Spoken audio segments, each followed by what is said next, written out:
सोचा था कि जो असली वाले शीशे होते हैं उनका इस्तेमाल करके मैं कुर्ती बनाऊंगी, लेकिन फिर ब्राउज करते हुए मुझे ऑनलाइन ये स्टिकर्स नजर आ गए और ये स्टिकर्स मुझे काफी इंटरेस्टिंग लगे। 3 अलग अलग शेप्स में ये थे, एक राउंड, एक डायमंड शेप और एक स्क्वायर शेप। और 180 रुपीज की 18 शीट्स मुझे मिली थी। तो चलिए देखते हैं इनसे मैंने किस तरह से कुर्ती का डिजाइन तैयार किया है।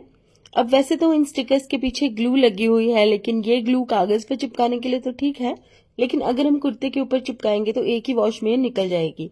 इसलिए मैं फैब्रिक ग्लू का इस्तेमाल कर रही हूँ इन मिरर्स को चिपकाने के लिए। तो यहाँ पर गोल गला मैंने पहले से ही बनाकर रखा हुआ है।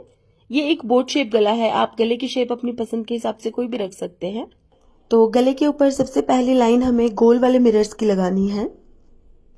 तो ये देखिए, इन स्टिकर्स के ऊपर मैंने इस तरह से फैब्रिक ग्लू लगाई है और सभी स्टिकर्स को बिल्कुल एक साथ रख के मैंने अटैच किया है। ये देखिए, अब वैसे तो ये फैब्रिक ग्लू काफी मजबूत रहती है और अगर इसको लगाने के बाद 2 से 3 दिन तक आप इसको सुखाएंगे और उसके बाद अगर इसको धोएंगे तो कपड़े से ये इतनी आसानी से नहीं निकलेगी। लेकिन सुई धागे वाली मजबूती ग्लू में तो नहीं होती है, तो इस चीज का ध्यान रखिएगा और इसको बहुत केयरफुली हैंडल कीजिएगा। और इसको मशीन वॉश मत कीजिएगा, हाथ से ही धोइएगा, वो भी बिल्कुल हल्के हाथों से। तो अब मैं इसके ऊपर कट दाना लगा रही हूँ गोल्डन कलर का। वैसे आप चाहें तो सिल्वर कलर का कटदाना भी लगा सकते हैं, क्योंकि मैंने जो शीशे इस्तेमाल किए हैं वो भी सिल्वर कलर के ही हैं, लेकिन मैं गोल्डन और सिल्वर दोनों कलर्स का यूज करके डिजाइन बना रही हूँ। तो देखिए, इस तरीके से मैंने कटदाने को सुई में डाला है और बिल्कुल बारीक वाली सुई इसके लिए आपको चाहिए होगी। तो एक लंबी सी लड़ी में मैंने पहले कटदाने को पिरो लिया है और उसके बाद फैब्रिक ग्लू से इस तरीके से मैंने यहाँ पर इसको चिपका दिया है। ये देखिए, अब हमें इसको यहाँ पर सिल देना है।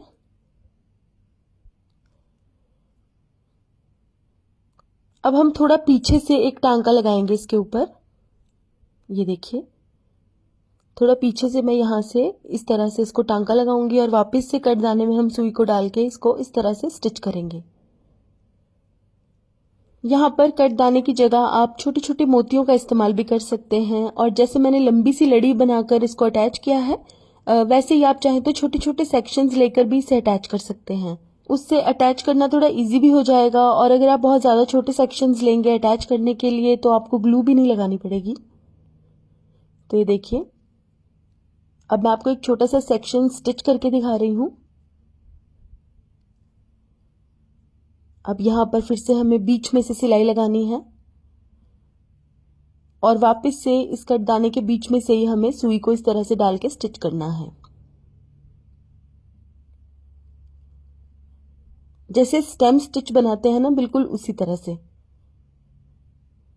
तो ये देखिए, इस तरह की एम्ब्रॉयडरी अगर आप बिगिनर हैं और आपने कभी पहले एम्ब्रॉयडरी नहीं भी की है ना, तो भी आप कर सकते हैं, क्योंकि ये बहुत ही इजी डिजाइन है। तो अब गोल शीशे की एक लाइन मैंने लगा दी है और अब मैं स्क्वायर वाले शीशे लगाऊंगी। तो ये देखिए, फैब्रिक ग्लू की मदद से मैंने इन सभी शीशों को भी बिल्कुल साथ साथ रख के अटैच किया है। ये देखिए, इतना सुंदर ये नेक डिजाइन बनकर तैयार होगा कि आपको गले में कोई एक्स्ट्रा ज्वेलरी पहनने की भी जरूरत नहीं पड़ेगी, और अगर आप ये कुर्ता रात के टाइम पहनेंगे तो बहुत ही प्यारा लगेगा। ये देखिए, इस तरीके से बिल्कुल साथ साथ रख के मैंने यहाँ पर स्क्वायर वाले मिरर्स को भी अटैच कर दिया है, और अब हम फिर से कटदाना की एक लाइन यहाँ पर लगाएंगे। तो ये देखिए, कटदाना की लाइन मैंने लगा दी है इसके ऊपर, और अब हम डायमंड शेप वाले जो मिरर्स हैं वो अटैच करेंगे। तो फिर से फैब्रिक ग्लू हमें लगानी है और एक लाइन डायमंड शेप के मिरर्स की भी यहाँ पर लगा देनी है। आप मिरर्स की कितनी भी लाइंस अटैच करके बहुत ज्यादा हैवी डिजाइन भी बना सकते हैं। मुझे बहुत ज्यादा हैवी तो नहीं चाहिए था, सिर्फ 3 लेयर्स मैंने यहाँ पर लगाई हैं मिरर्स की। ये डायमंड वाली लेयर बिल्कुल आखिरी वाली लेयर है। अब मुझे छोटे छोटे स्टोन्स भी ऐड करने हैं इसके ऊपर, तो बिल्कुल गले के ऊपर की तरफ मैं इन स्टोन्स को ऐड करूंगी। इस तरह फैब्रिक ग्लू मैंने पहले ही लगा ली है, और अब इन स्टोन्स को एक एक करके हम यहाँ पर चिपका देंगे इस तरह से।